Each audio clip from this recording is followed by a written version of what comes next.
Welcome to another episode of 2 Hours in 2 Minutes.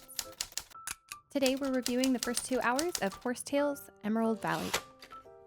In this game, your vacation at your aunt's turns out to be far from what you expected, your once grand family property has fallen into ruins, and you find yourself facing a huge challenge of repairing it. The first thing I noticed in the first 2 hours of Emerald Valley is the lack of voice acting. At first it sort of bothered me because I tend to love at least a few voice lines in a game. I know that paying people to voice act or taking the time to do it in the first place is expensive and time consuming, but it goes so far. However, by about an hour in, I was really glad I didn't have to listen to a bunch of text because I was skipping most of it anyway. I'm an ex-hardcore MMOer, so I tend to get into quest mode and ignore everything about the game in order to level and get to endgame as fast as possible. This was the perfect way to approach this game. This might not seem so appealing to some as they want to be pulled neck deep into the story, but honestly, I just want to run around on my horse and do quests the way I do in Red Dead Redemption, and this game allowed me to do that, making it all the better.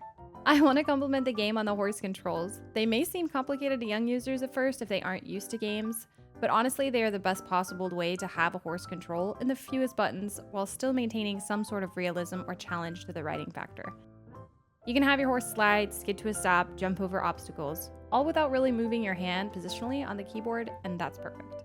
The other thing is the sheer size of the map and how fun it is to explore. The quest tracking system could be slightly better, and a few more fast travel locations would have made the game more enjoyable from a repetition standpoint, but it's not a big issue, and it's always enjoyable just plodding around and picking up stuff in the world. Lastly, I will say that the grooming minigame is odd, and the game does a poor job of explaining horse care in the very beginning, so that's something that could be improved upon. But all in all, it's a great entry to the horse game world. We get so few games that allow riding, exploration, and questing experience that we can't really be too critical of the ones we do get.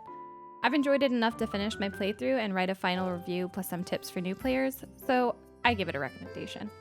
That's going to be it for this review, but you can look forward to more videos about this title in the future. Please don't forget to hit that subscribe button if you enjoyed and want to stay up to date with our current content.